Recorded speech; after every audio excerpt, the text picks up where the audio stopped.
नमस्कार। संतान ही माता पिता के लिए जीवन की सबसे बड़ी संपत्ति होती है और उस संतान की रक्षा के लिए माँ अपने प्राणों तक की आहुति देने के लिए तत्पर रहती है। इसी मातृ स्नेह और त्याग का प्रतीक है जीवित पुत्र का व्रत। महाभारत का युद्ध समाप्त हो चुका था, परंतु आचार्य द्रोणपुत्र अश्वत्थामा का क्रोध थमा नहीं।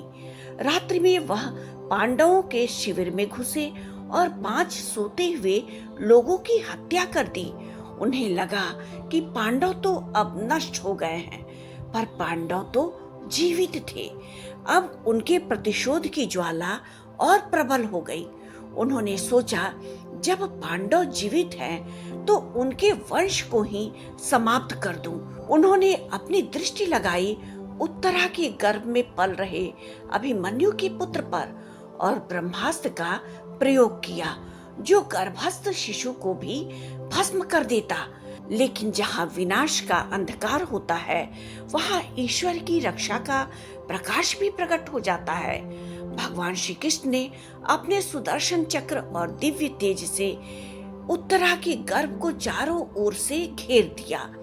ब्रह्मास्त्र उस दिव्य कवच को भेद नहीं सका और गर्भस्थ शिशु उत्तरा के गर्भ में जो पल रहा था, वह सुरक्षित रहा। वही बालक आगे चलकर राजा परीक्षित के नाम से प्रसिद्ध हुआ। गर्भ में सुरक्षित रहने के कारण उसे जीवित पुत्र कहा गया और इसी से प्रेरणा लेकर के स्त्रियों ने संतान की दीर्घायु के लिए यह व्रत प्रारंभ किया।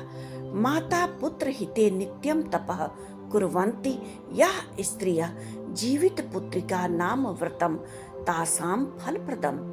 इसका मतलब है, जो स्त्रियां पुत्र की दीर्घायु के लिए तप करती हैं, उनके लिए जीवित पुत्र का व्रत संतान सुख और रक्षा प्रदान करने वाला होता है। भाद्रपद मास के कृष्ण पक्ष की अष्टमी तिथि को यह व्रत किया जाता है। महिलाएं दिन भर निर्जल व्रत करती हैं। भोजन तो दूर, जल का एक बूंद तक ग्रहण नहीं करती हैं। संध्या के समय वे नदी, तालाब या किसी पवित्र जलाशय के तट पर एकत्रित होती हैं और वहां पर बैठकर व्रत की कथा को सुनती हैं। ईश्वर से प्रार्थना करती हैं कि उनकी संतान निरोगी रहे और दीर्घायु रहे। फिर अगले दिन जैसे ही मातृनवमी की तिथि आती है, महिलाएं पहले अपने पितरों को श्रद्धापूर्वक भोजन अर्पित करती हैं, उसके पश्चात ही जल को ग्रहण करती हैं।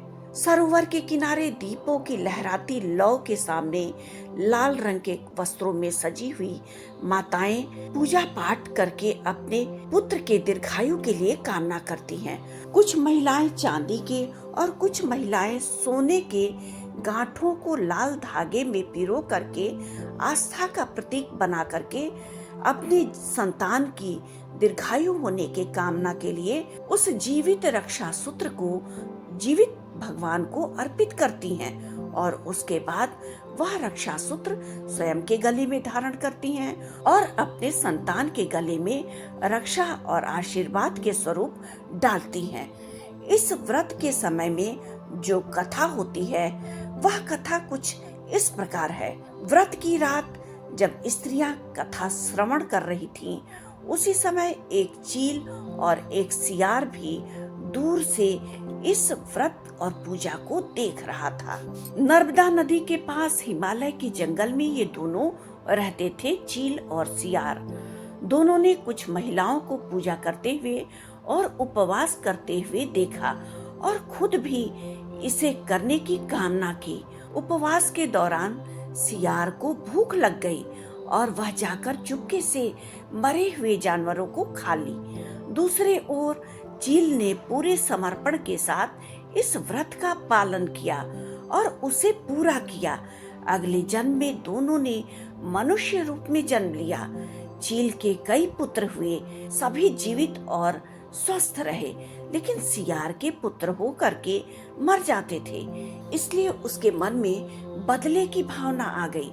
उसने चील के पुत्र को मारने का प्रयास किया, लेकिन वह सफल नहीं हो पाई।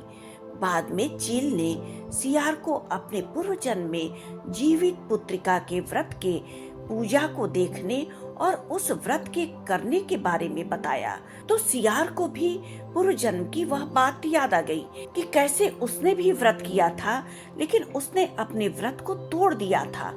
भूख के वजह से उसने व्रत करने के बाद दिन भर शाम के समय में मरे हुए पशुओं को खा लिया था।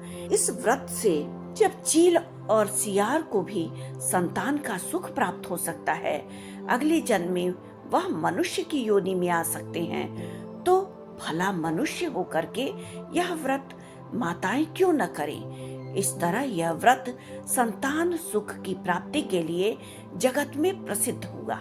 यह कथा यह बताता है कि केवल चालाकी से नहीं, बल्कि ईश्वर की कृपा और उच्च आस्था से ही व्यक्ति की संतान सुरक्षित होती है और संस्कारी होती है। यही भाव जीवित पुत्रिका व्रत में निहित है। माताएं कठिन उपवास करती हैं, दिन भर प्यास, रात भर का जागरण, सिर्फ एक ही संकल्प लेकर के किया जाता है कि मेरा संतान दीर्घायु हो, निरोगी हो और स्वस्थ जीवन, सुखी जीवन को व्यतीत करे। यही है जीवित पुत्रिका व्रत, जहाँ माँ का तप, त्याग और अटूट स्नेह संतान के जीवन को सुरक्षा कवच प्रदान करता है। जिस प्रकार भगवान श्री कृष्ण ने गर्भ में पल रहे परीक्षित जी की रक्षा की थी, वैसे ही इस व्रत का पुण्य संतान की रक्षा करता है।